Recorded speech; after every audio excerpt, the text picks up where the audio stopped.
নমস্কার সবাইকে, আমি কুনাল। দেখতেই পাচ্ছেন 1971-এ বাংলাদেশের মতন করে এখন বলুচিস্তানেও শুরু হয়ে গেছে। বলুচিস্তানের লোকেরা নিজেদেরকে একটা ইন্ডিপেন্ডেন্ট দেশ হিসেবে ঘোষণা করে দিয়েছে, রিপাবলিক অব বলুচিস্তান। 1971-এ যেমন করে মুক্তিবাহিনী লড়ছিল, দেন ভারত আর পাকিস্তানের মধ্যে যুদ্ধ হয়, দেন যেভাবে সবার প্রথমে ভারত বাংলাদেশকে আলাদা একটা দেশ হিসেবে স্বীকৃতি দেয়, দেন ওয়ার্ল্ডের বাকি দেশগুলোও মেনে নেয়, ঠিক সেই পথেই এগিয়ে পড়েছে বলুচিস্তান।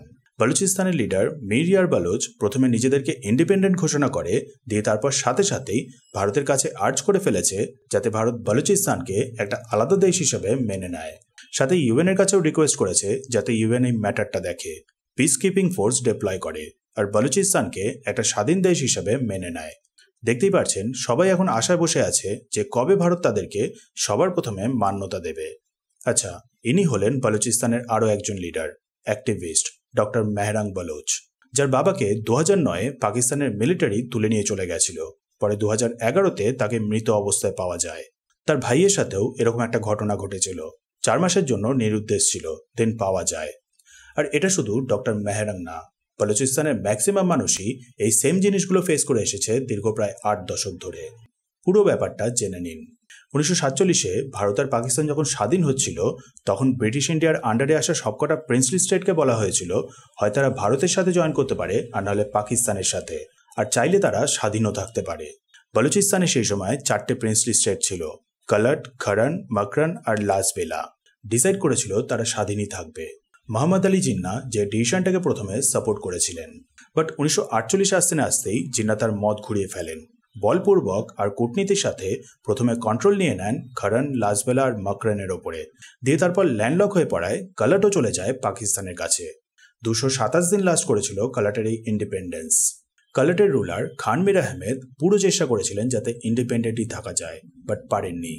তারপর তার ভাই প্রিন্স আব্দুল করিমও চেষ্টা করেছিল বিদ্রোহ করে যাতে কালাটকে পুনরায় স্বাধীন করা যায়, বাট সেও পরাজিত হয়েছিল 1950-এ।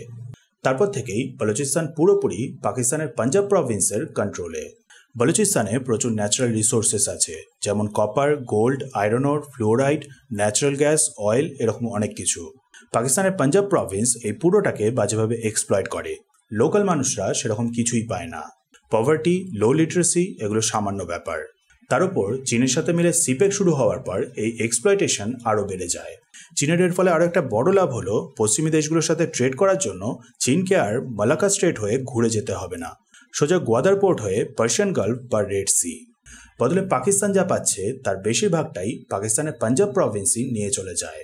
সাথে আরও একটা প্রবলেম হলো, এই প্রজেক্টটার জন্য চীনের লোকেদেরই কাজে লাগানো হয়। লোকাল বলুচিস্তানের মানুষরা না টাকা পাচ্ছে না কাজ, শুধুমাত্র এক্সপ্লয়েট হচ্ছে। প্লাস চীনের লোকেদেরই কাজে লাগানো হয় বলে বলুচিস্তানের মানুষরা ডেমোগ্রাফিক চেঞ্জ হওয়ার ব্যাপারটা নিয়েও ভয়ে আছে, যে কারণে এত বছর ধরে লড়াইয়ের পর ফাইনালি নিজেদের ভূমির ওপরে অনেকটা কন্ট্রোল পেয়েছে, নিজেদের স্বাধীন ঘোষণা করেছে। বাট একটা বাধা আছে, আর সেটা হলো বলুচদের তৈরি করা বলুচিস্তানের এই ম্যাপ। দেখে বুঝতেই পারছেন আফগানিস্তানের আর সাথে ইরানেরও বেশ খানিকটা করে অংশ রয়েছে এই ম্যাপটাতে, যেটা ভারতের পক্ষে সম্ভব না সাপোর্ট করা, স্বাভাবিকভাবেই দুটো দেশের সাথে ভারতের রিলেশনের কারণে। কিন্তু বলুচিস্তানের মানুষরা যদি এই ম্যাপটাকে অ্যাকসেপ্ট করে নেয়, সেক্ষেত্রে সাথে সাথেই জন্ম নিয়ে নেবে আরও একটা নতুন দেশ।